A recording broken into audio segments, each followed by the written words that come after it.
Tabi pun, selamat pagi. Pemirsa Berita Lampung kembali hadir menjumpai Anda. Bersama saya, Iin Hermayani. Sejumlah berita aktual dan beberapa informasi menarik lainnya telah kami siapkan untuk Anda. Berikut berita utama hari ini. Ini ya. Aman.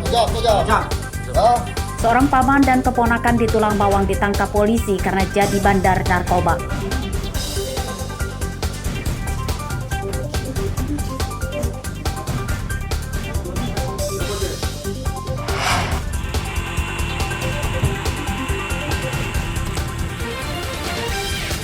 Jutaan batang rokok tanpa pita cukai disita dan dimusnahkan ke Kejarin Lampung Selatan.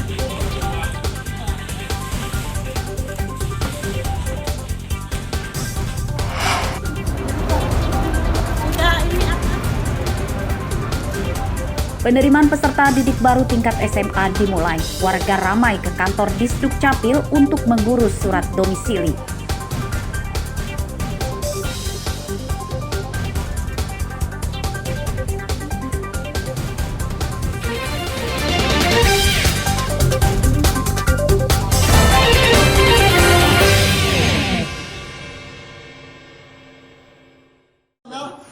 Ini ya. Nih, sejamnya.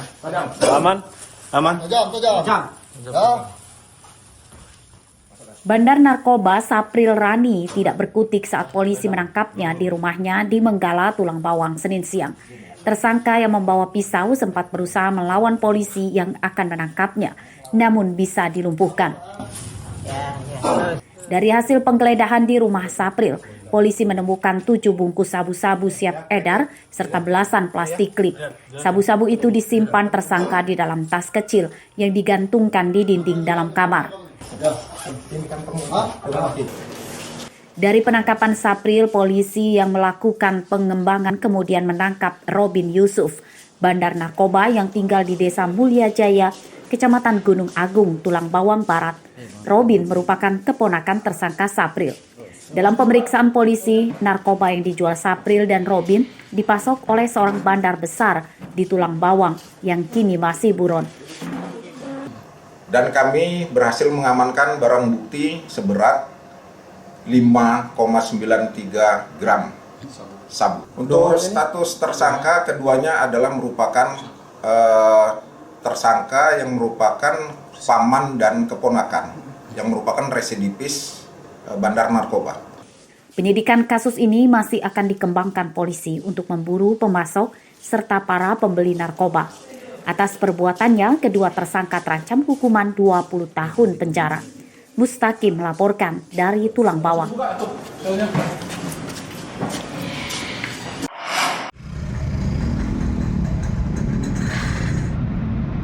Pasangan suami istri asal Tulang Bawang Barat yang jadi sindikat pencuri mobil ditangkap polisi sektor Terbanggi Besar, Lampung Tengah, Senin siang. Tersangka bernama Rudi Setiawan dan istrinya Sri Tanjung. Keduanya tersangka mencuri mobil milik seorang karyawan salah satu pabrik pengolahan buah nanas di Lampung Tengah. Mereka mencuri mobil korban dengan mudah sebab memiliki kunci kontak cadangan mobil itu. Usut punya usut, rupanya mobil itu sebelumnya merupakan milik tersangka yang dijual kepada korban. Sebelum mobil itu dijual, tersangka menggandakan atau menduplikat kunci kontaknya sebab pencurian itu telah direncanakan. Untuk menghilangkan jejaknya, tersangka mengganti warna cat mobil itu. Mobil tersebut berada di daerah Tulang Bawang Barat. Kemudian kami berhasil mengamankan satu orang pelaku, inisial M. Berikut barang bukti R4 yang sudah dalam keadaan berubah warna. Dari pengembangan, kemudian kami melakukan penangkapan terhadap suaminya, yaitu tersangka kedua, hingga berhasil kita amankan. Modusnya ialah dengan menjual mobil tersebut, kemudian dicuri kembali dengan menggunakan kunci palsu. Mobil yang dicuri kedua tersangka kini disita sementara oleh polisi sebelum nantinya dikembalikan kepada pemiliknya.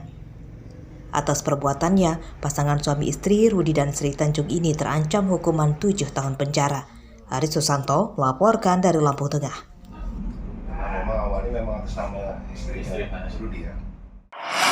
Kehilangan dari mana? Kamu judi kan? Enggak, Pak. Demi Allah saya nggak pernah judi sama sport atau nggak pernah. Terus buat apa? Meski sempat membantah tuduhan polisi, Anggi Zulfikar akhirnya mengakui sebagai pembobol gudang di tempat kerjanya di Pasar Pringsewu Kota. Anggi ditangkap pada Senin sore di indekosnya yang tak jauh dari tempatnya bekerja. Dari kamar tersangka, polisi menyita puluhan dus susu kaleng dan minyak goreng kemasan.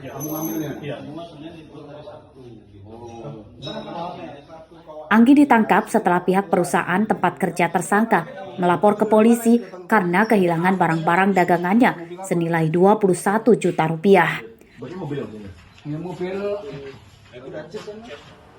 Hasil penyelidikan polisi, pencurian di gudang itu rupanya dilakukan oleh salah satu pegawainya. Mirisnya, tersangka Anggi juga pernah merekayasa pencurian di tempat kerjanya pada akhir Februari lalu. Ia membuat laporan palsu ke polisi, jadi korban pencurian uang 80 juta rupiah saat dalam perjalanan usai menagih di toko langganan. Beliau memberikan laporan atau memberikan keterangan palsu di Polsek Sewu Kota, yang dimana dia menyampaikan bahwa kehilangan uang dengan modus pecah ban di daerah Podosari, yang itu merupakan uang perusahaan sebanyak 80 juta sekian. Sehingga kami laksanakan pemeriksaan lebih lanjut, ternyata dan dia membenarkan juga hal itu direkayasa oleh tersangka Ajet guna menggunakan uang tersebut. Sebagian barang-barang curian tersangka belum terjual dan kini disita polisi berikut peralatan untuk mencuri seperti pahat, besi, dan palu. Atas perbuatannya, tersangka terancam hukuman 7 tahun penjara. Andri Kurniawan melaporkan dari Pringsewu.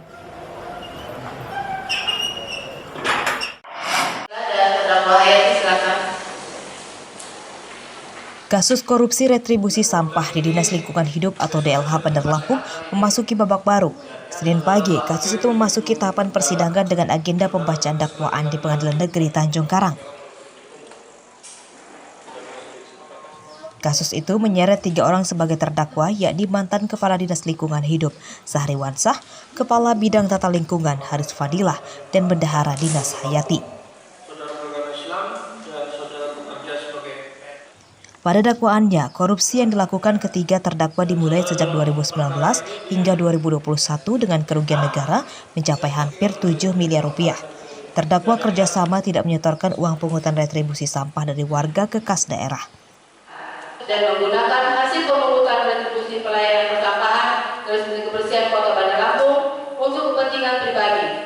Penasihat hukum terdakwa rencananya akan mengajukan pembelaan atau pledoi sebab kerugian negara tidak sampai 7 miliar rupiah. Selama penyidikan, terdakwa telah mengembalikan uang negara sebesar 3 miliar rupiah. Sahri Wansah itu ada di dalam pledoi atau pembelaan, saya kira begitu. Ya, benar dan tidak benarnya nanti akan kita buktikan ya dalam penyajian tersebut. Saya kira demikian. Pak, itu 3 tahun melakukan itu atas dasar kehendak Pak Sahri Wansah atau gimana sih? Oh ya, itu tidak bisa dibicarakan sekarang ya. Jadi ya karena harus ada pembuktian ya. Korupsi retribusi sampah itu terungkap setelah pemasukan asli daerah atau PAD selama 3 tahun dari Dinas Lingkungan Hidup gagal mencapai target. Setelah diusut, Kejati Lampung mendapati selisih jumlah karcis retribusi sampah yang beredar dengan uang yang masuk ke kas daerah. Jeffrey Arifin melaporkan dari Bandar Lampung.